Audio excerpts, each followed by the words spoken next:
Hello, good morning, welcome to Ekate's Crossing as we look at the 10th insight, Holding the Vision, the last chapter of it. I suppose you guys have been waiting for a while.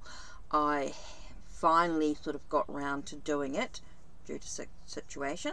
Okay, so we got the Shaman's Oracle here. And I've got the Primordial Tarot, which I haven't pulled out as yet. But the card that flew out while I was waiting to sort of do this video was this card here, the Spirit of Challenge. So they're obviously, let's have a look and see what that Spirit of Challenge actually means. So let's have a look here. Spirit of Challenge.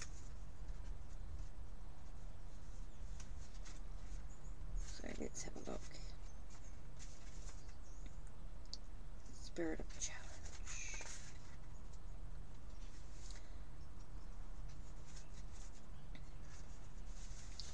Okay.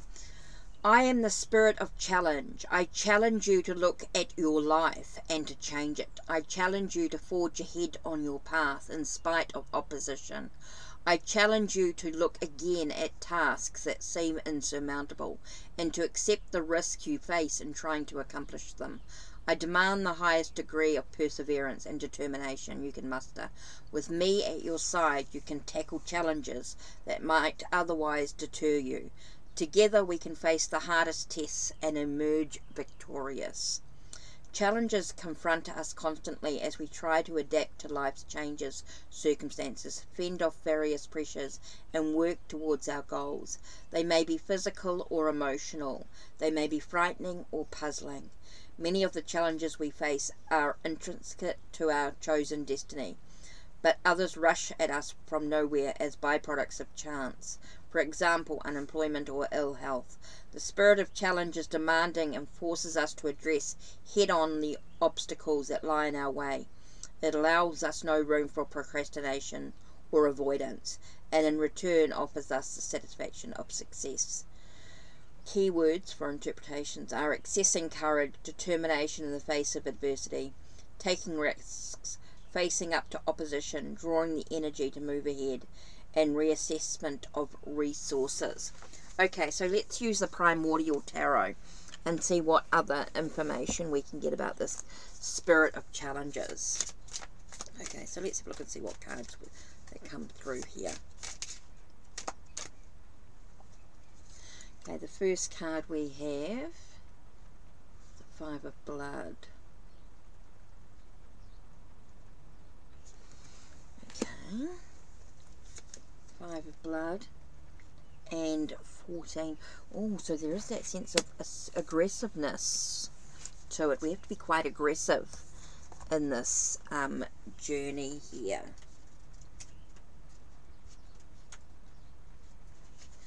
So the Stone of Blood, Five of Blood.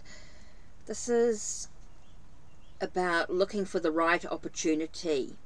Okay, so for the challenges and things that are going on, we need to look at the opportunities that are coming up for us and taking that moment to see if this is the right opportunity for us to be maybe a little aggressive in what we need to do.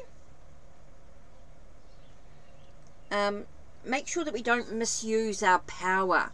Looking for the right opportunity, making sure we don't misuse our power.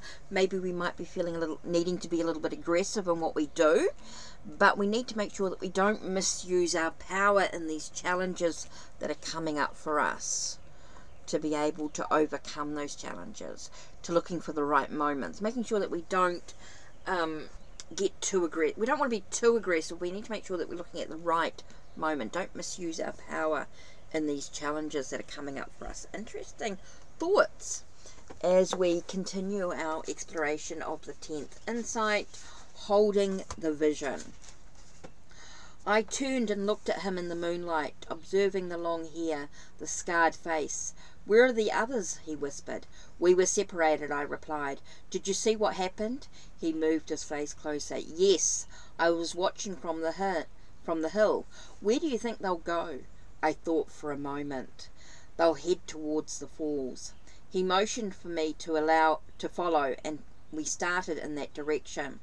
After several minutes had passed, he glanced back as he walked and said, "When you were sitting together at the entrance back there, your energy pooled and then swelled far out into the valley.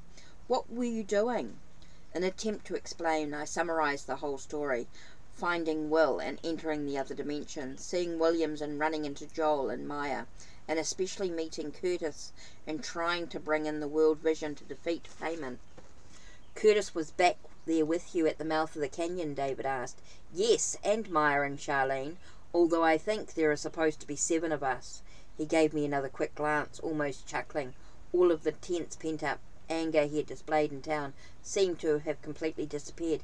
"So you found the ancestors too, didn't you?" I hurried up to walk beside him. "You reached the other dimension?" "Yes, I saw my soul group and witnessed my birth vision. And just as you, I remembered what happened before, that we've all come back to bring in the world vision. And then I don't know how, when I was watching all of you back there in the moonlight, it was as if I was with you, was part of your group. I saw the world vision around me." He had stopped in the shadow of a large tree that blocked the moon, his face rigid and cast back. I turned to face him. "David, when the group of us were together back there, and we brought in the world vision, why didn't it stop Shaman?" He moved forward into the light, and immediately I recognized him as the angry chief who had rebuked Maya. Then his rock-hard expression shifted, and he burst out laughing. "The key aspect of this vision," he said, "is not the mere experience of it, although that's hard enough. It's how we project this vision of the future, how we hold it for the rest of humanity. That's what the 10th insight is really all about. You didn't hold the vision for Shaman and the others in a way that would help them wake up." He looked at me for a moment longer, then said, "Come on, we have to hurry." After we had travelled perhaps half a mile, a bird of some kind cried out towards our right, and David stopped abruptly. "What was that?" I asked. He cocked his head as the cry again filled the night. "That's a screech owl, signalling the others that we are here." I gave him a blank expression, remembering how strange the animals had been acting ever since I'd arrived in the valley. "Does anyone in that group know the animal signs?" he asked. "I don't know. Maybe Curtis." "No, he's too scientific." I then remembered that Maya had mentioned following the sounds of birds when she had found us in the cave. "Perhaps Maya." He looked at me questioningly. "The physician you mentioned who uses visualization in her work?" "Yes." "Good. That's perfect. Let's do what she does and pray." I turned and looked at him as the owl cried out again. "What?" "Let's visualize that she remembers the gift of the animals." "What is the gift of the animals?" A trace of anger flashed across his face, and he paused for a moment, closing his eyes, obviously trying to shake off the emotion. "Haven't you understood that when an animal shows up in our lives, it is a coincidence of the highest order?" I told him about the rabbit and the flock of crows and the hawk, which had shown up as I had first entered the valley, and then about the bobcat cub, the eagle, and the young wolf that had appeared later. "Some of them even showed up when we saw the world vision." He nodded expectantly. "I knew something significant was happening," I said, "but I didn't know exactly what to except to follow some of them." "Are you saying that all these animals had a message for me?" "Yes, that's exactly what I'm saying." "How do I know what the message is?" "It's easy. You know because of the particular kind of animal you're attracting at any one time. Each species that crosses our path tells us something about our situation, what part of ourselves we must call upon to handle the circumstances we face. Even after everything that's happened," I said, "that's hard to believe. A biologist would say animals are primary robots operating on dumb instinct, only because animals reflect our own level of consciousness and expectation. If our level of vibration is low, the animals will merely be there with us, performing their usual ecological functions. When a skeptical biologist reduces animal behavior to mindless instinct, he sees the restriction that he himself has put upon the animal. But as our vibration shifts, the actions of the animals that come to us become ever more synchronistic, mysterious, and instructional." I just stared. Squinting, he said, "The hair that you saw was pointing out a direction for you, both physically and emotionally. When I talked to you in town, you seemed depressed and fearful, as though you were losing faith in the insights. If you watch a wild rabbit for a long time, you can perceive that it models how to really face our fear, so that we can later move past it into creativity and abundance. A rabbit lives in close proximity to animals that feed on it, but it handles the fear and it stays there, and is still very fertile and productive and upbeat. When a rabbit appears in our lives, it is a signal to find the same attitude within ourselves. This was the message to you. Its presence meant you had the opportunity to remember the medicine of rabbit, and to fully look at your own fear and move beyond. And because it occurred during the beginning of your trip, it set the tone of your whole adventure. Hasn't your trip been both fearful and abundant? I nodded. He added, sometimes it means that the abundance can be a romantic nature too. Have you met anyone? I shrugged, remembering the new energy I had felt with Charlene. Maybe in a way. What about the crows I saw, and the hawk that I followed, and when I found Will? Crows are the holders of the laws of spirit. Spend time with crows and they will do amazing things that will increase our perception of spiritual reality. Their message was to open up, to remember the spiritual laws that were presenting themselves to you in this valley. Seeing them should have prepared you for what was to come. And the hawk?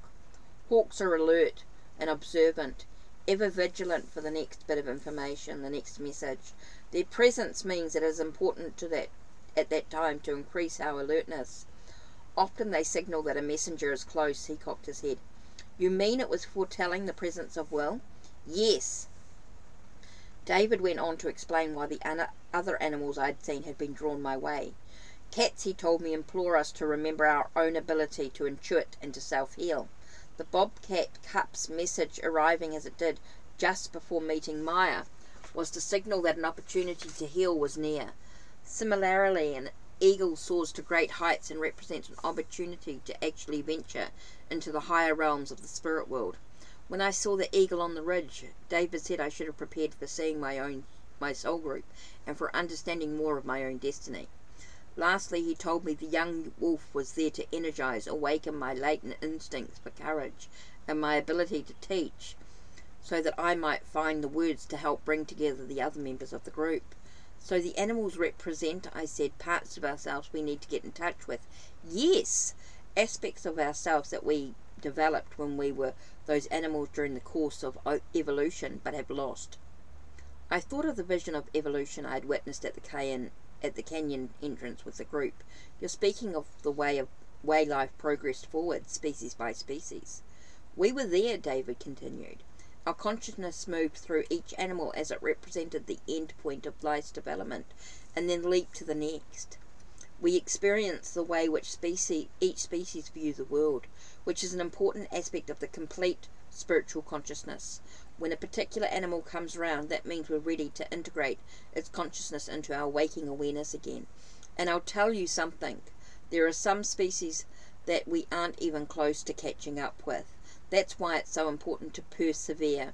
Every life form on this earth, we want them to endure, not just because they are part of the balanced ecosphere, but because they represent aspects of ourselves that we're still trying to remember. He paused for a moment, looking out into the night. This is also true of the rich diversity of human thought, represented by the various cultures around the planet.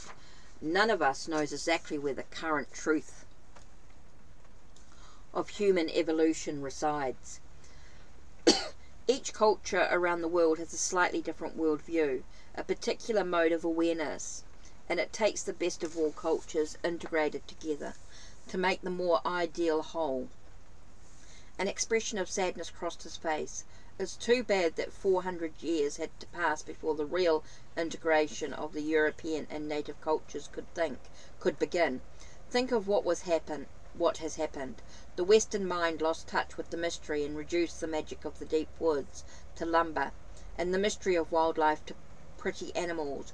Urbanization has isolated the great majority of people. So we now think of a journey into nature as a stroll on the golf course.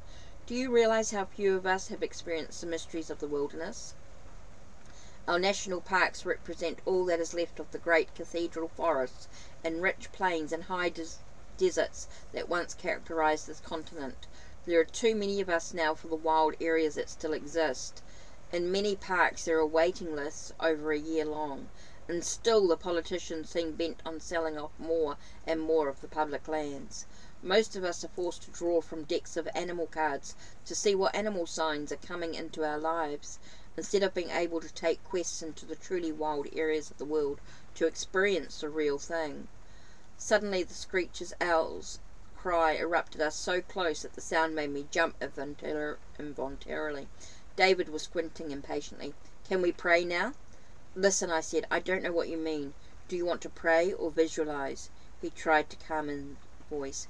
"Yes, I'm sorry. Impatience seems to be a residual emotion I have with you." He took a breath. The 10th insight, learning to have faith in our intuitions, remembering our birth intentions, holding the world vision. All it is about understanding the essence of real prayer. Why does every religious tradition assume a form of prayer? If God is the one all-knowing, all-powerful God, then why would we have to beseech his help or impel him to do something? Why wouldn't he just set up commandments and covenants and judge us accordingly, taking direct action when he wanted to, not us? Why would we have to ask for his special intervention? The answer is that when we pray in the correct fashion, we are not asking God to do something. God is inspiring us to act in his place, to enact his will on the earth. We are the emissaries of the divine on this planet. True prayer is the method, the visualization that God expects us to use in discerning his will and implementing it in the physical dimension. His kingdom come, his will be done, on earth as it is in heaven.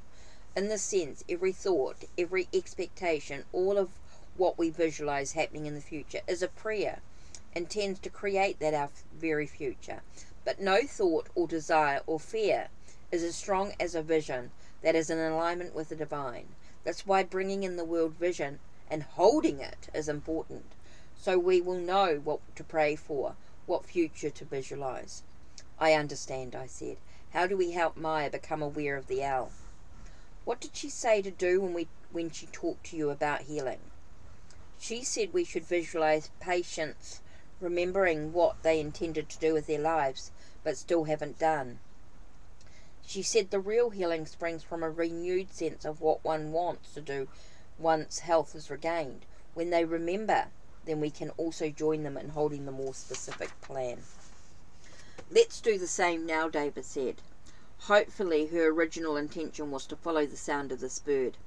David closed his eyes, and I followed his lead, trying to visualize an image of Maya, awakening to what was supposed to do.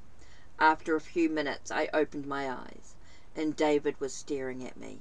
The owl screamed again, right above our heads. "Let's go," he said. Okay, that's it for today. That's part 1. We'll continue with part 2 later on. That's it from me. Take care and blessed be.